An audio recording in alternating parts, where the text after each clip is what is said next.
High court మూసీపై కీలకమైన వ్యాఖ్యలను చేసింది. మూసీ నది పరివాహక ప్రాంతంలో అక్రమ నిర్మాణాలు తొలగించాల్సిందేనని తీర్పు ఇచ్చింది. మరోవైపు తెలంగాణ ప్రభుత్వం హైడ్రా ఏర్పాటు చేయడం సమర్థనీయమేనని పేర్కొంది. నిర్దిష్ట గడువులోగా ఆక్రమణలపై చర్యలు తీసుకోవాలని హైకోర్టు సూచించింది. ఈ క్రమంలో మూసీ పునరుజ్జీవానికి అడ్డంకులు తొలగిపోయినట్టేనా? కాంగ్రెస్ ప్రభుత్వం చేపట్టిన మూసీ పునరుజ్జీవం ప్రాజెక్టుకు హైకోర్టు తీర్పు ఊతం ఇచ్చినట్టేనా? ఇక మూసీపై ప్రభుత్వం ముందుకు వెళ్లనుందా? ప్రతిపక్షాలు చేస్తున్న ఆరోపణలకు తెర పడనుందా? తెలియాలంటే ఈ స్టోరీ చూడాల్సిందే.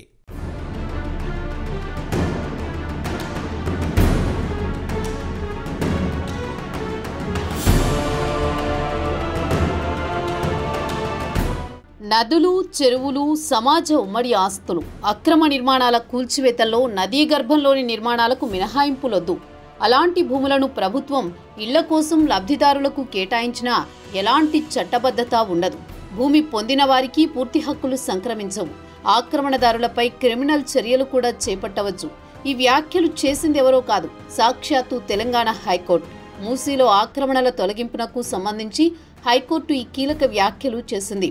మూసీ నదీ గర్భంలో ఉన్న అక్రమ నిర్మాణాలను ఎలాంటి మినహాయింపులు లేకుండా తొలగించాల్సిందేనని స్పష్టం చేసింది.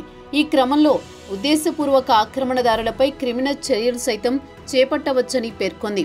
నదులు, చెరువులు సమాజం మొత్తానికి చెందిన ఉమ్మడి ఆస్తులు అని ఈ సందర్భంగా తెలిపింది. అలాంటి భూముల్లో ప్రభుత్వం ఎవరికైనా ఇళ్ల నిర్మాణం కోసం స్థలం కేటాయించినా ఆ కేటాయింపులకు ఎలాంటి చట్టబద్ధత ఉండదని స్పష్టం చేసింది. ఇళ్ల పట్టాలు స్వీకరించిన వారికి కూడా ఎలాంటి చట్టబద్ధమైన హక్కులు సంక్రమించవని పేర్కొంది. ప్రభుత్వం మూసీ పునర్జీవం ప్రాజెక్టు చేపట్టడంతో బాధితులతో పాటు కొన్ని రాజకీయ పక్షాలు దీనిపై విమర్శలు చేస్తున్నాయి. ఈ దశలో హైకోర్టు ఇలా వ్యాఖ్యానించడం ఇప్పుడు హాట్ టాపిక్గా మారింది.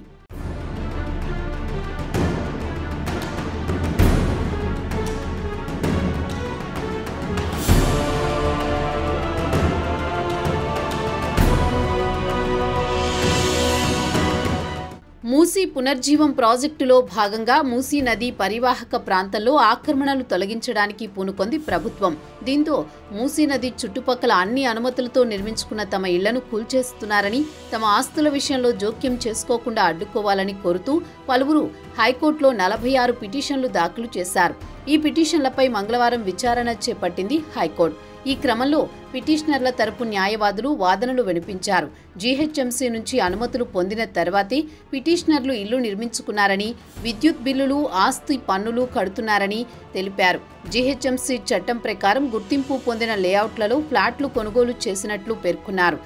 ఇన్ని దశాబ్దాల తర్వాత వాళ్లు ఇల్లు రివర్ బెడ్లో ఉన్నాయని చెప్పడం అక్రమమని వాదించారు. దీనికి ప్రతిగా ప్రభుత్వ న్యాయవాదులు వాదనలు వినిపించారు. వర్షాకాలంలో వరదల వల్ల తీవ్ర నష్టం జరుగుతున్న నేపథ్యంలో వరద నీరు ప్రవహించడానికి వీలుగా సర్కారు మూసీ పునరుద్ధరణ ప్రాజెక్టు చేపడుతోందని వివరించారు. జలవనరుల రక్షణకు కఠిన చర్యలు తీసుకునే విషయంలో వాల్టా చట్టం ప్రభుత్వానికి అన్ని అధికారాలను కట్టబెట్టిందన్నారు. మూసీ నదిలో కాలుష్య నియంత్రణ, ఆక్రమణలను తొలగించడంతో పాటు జలవనరుల పరిరక్షణకు ప్రభుత్వానికి అన్ని అధికారాలున్నాయని చెప్పారు. పైగా ప్రభుత్వం చట్ట ప్రకారం హైడ్రా, నీటిపారుదల శాఖ అధికారుల ద్వారా భౌతికంగా ఆక్రమణలను నిర్ధారణ చేసిన తర్వాతే నోటీసులు ఇచ్చి చర్యలు తీసుకుంటోందని పేర్కొన్నారు.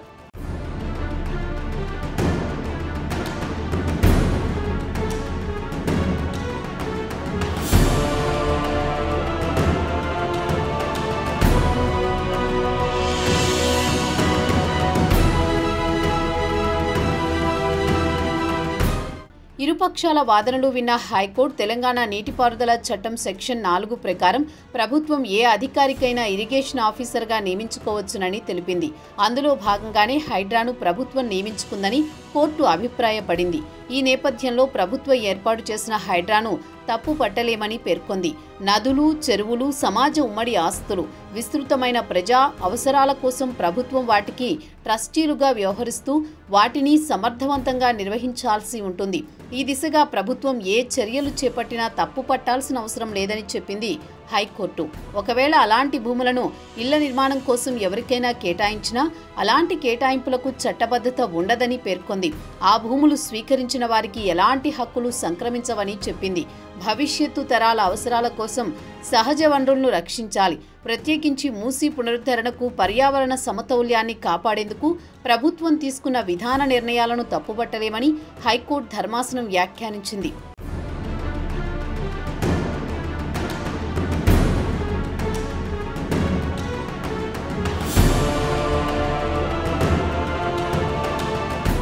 ఈ సందర్భంగా ప్రభుత్వానికి కూడా హైకోర్టు కొన్ని కీలక మార్గదర్శకాలు సూచించింది. రివర్ బెడ్, ఎఫ్టీఎల్, బఫర్ జోన్లో ఉన్న ఆక్రమణదారులకు నోటీసులు జారీ చేసి చట్టబద్ధంగా అక్రమ నిర్మాణాలను తొలగించాలని పేర్కొంది. ఈ విషయంలో సుప్రీంకోర్టు, హైకోర్టు ఇచ్చిన మార్గదర్శకాలను పాటించాలి. మూసీలో ఆక్రమణలు తొలగించడంతో పాటు మురుగునీరు మూసీలో కలవకుండా చర్యలు తీసుకోవాలి. మూసీ ప్రాజెక్టు బాధితుల కోసం సామాజిక, ఆర్థిక సర్వే నిర్వహించి వారికి పునరావాసం కల్పించాలి. ఎక్కడైనా పట్టా, సిఖం పట్టా భూములు ఉంటే వాటికి తగిన పరిహారం చెల్లించి వాటిని భూసేకరణ ద్వారా మాత్రమే స్వీకరించాలని పేర్కొంది. బిల్డింగ్స్ రూల్స్ 2012ను ఖచ్చితంగా అమలు చేయాలని సూచించింది. మూసీలో ఆక్రమణలకు సంబంధించి ట్రయల్ కోర్టులు ఇంజక్షన్ ఉత్తర్వులు ఇచ్చేటప్పుడు గతేడాది హైకోర్టు జారీ చేసిన మార్గదర్శకాలు, హైకోర్టు తీర్పులను పరిశీలించాలని దిగువ కోర్టులకు సూచనలు ఇచ్చింది. ప్రభుత్వ అథారిటీలు, సంస్థలు నిర్వహించే సర్వేను, హద్దులు, గుర్తింపు ప్రక్రియను పిటిషనర్లు లేదా ఇతరులు అడ్డుకోరాదని సూచించింది. సర్వే అధికారులకు తగిన భద్రత కల్పించాలని పేర్కొంది. నదులు, జలవనరులు, కుంటలు, చెరువుల భూములను కబ్జా చేసే కబ్జాదారుల విషయంలో వాల్టా చట్టం ప్రకారం క్రిమినల్ చర్యలు తీసుకోవాలని స్పష్టం చేస్తూ తుది తీర్పు వెలువరించింది.